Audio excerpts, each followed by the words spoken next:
How good is that Flight of the Valkyries in the hangar? I don't know if that's this patch or if it's just the new patch. I remember it happening on the dev server again though, and I don't hear it when I play my normal game of War Thunder. Maybe it's because I have my music off? That would make sense. Damn, how long has Flight of the Valkyries been in the German hangar? I don't know. Regardless, Leopard 2A4. Now, what I wanted to talk about in this tank is not really how much armor it has, the kind of gun it has, what it's going to shoot. Apparently, DM33 got approved, so it's going to be penning 540 mils of pen, or of armor, and that's pretty sick. So, a lot of people want to complain about armor at top tier. They want to say that, you know, they deserve more armor, these tanks had more armor. Well, it might be true. I don't know if this thing is getting more armor. It doesn't really matter. The only thing I wanted to talk about is how to use your armor at top tier. You still can't use your armor the way a heavy tank in the earlier tiers uses it. You know how we have a Tiger 2 with a sloped front plate, right? And if you angle that, it bounces, and that's kind of how you use it.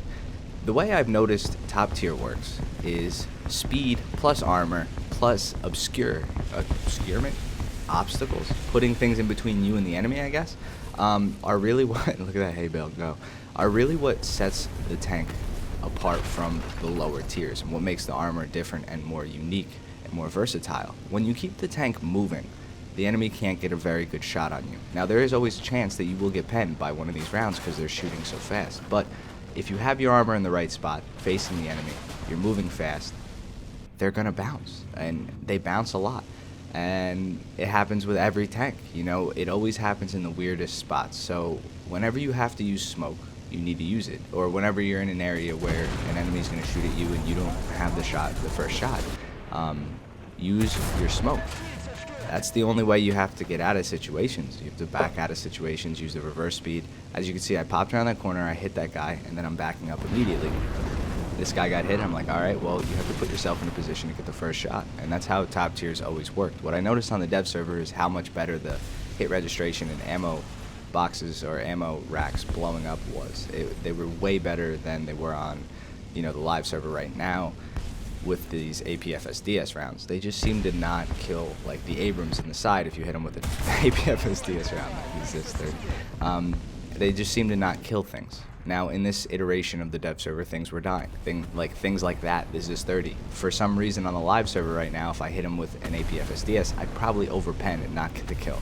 And that's just a similar thing. It happens all the time, and I know you guys who play War Thunder in and out with APFSDS know that that's happened a ton. So the biggest thing is really choosing your engagements wisely, making sure you're keeping your tank protected at all times because you can like back up and move faster around the map. And using your smoke and using, you know, bushes and trees in your way. I think using bushes on these modern tanks is even better and even less cheap than what you would say it used to be. You know, you could bush up an IS-6 back when it was overpowered and you'd be like, oh my god, look at this loser with the bushes on. But if you're in a Leopard and you say, hey, you know, I want to put bushes on this tank, I don't get mad at that. I understand. I think that these tanks need some bushes. They need some stuff on the tank to help draw your eyes away from the weak spots, and it really makes the armor more effective. Helps you get out of situations faster, helps you, I don't know, just play the tank and really enjoy the modern combat. So, you know, all that being said, I really do like how the Leopard 2A4 plays. It reminds me a lot of the 2A6 from the Middle Eastern event with the T90s. It plays like very similar, and the tank looks the same. You know, not the same exact tank, but it looks like War Thunder could be April Fool's event in a couple months, and I really think that that's dope that they did it. It took like a year and a half, right? It's been about a year and a half since the last April Fool's event where they did that, and I could see it coming to the game. I can see them adding helicopters, I mean, a couple patches from now, considering how polished that played and how much fun that was to play. Especially with them adding all of these tanks. I mean, I think next patch, if it doesn't come this patch, we're going to get a 120 Abrams, a T-72, another variation of a Leopard 2. You know, I think it's going to keep going and piling on to each other, and I'm really excited for it. They're adding a lot of destroyers and stuff, and they're adding these bombs that you can guide now for Germany, but they're going to add ones for, you know, America and stuff. Not necessarily World War II style RC bombs, but I'm sure we're going to get more ship-oriented weaponry, like weapons that are designed to destroy ships and stuff from planes. And that's just going to kind of further progress the era that we're in, progress the years of military equipment we use.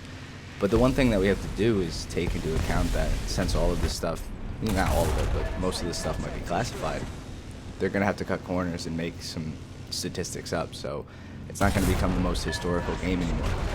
And I think that's fine. I enjoy the game for what it is. And people who complain about that just play lower tier.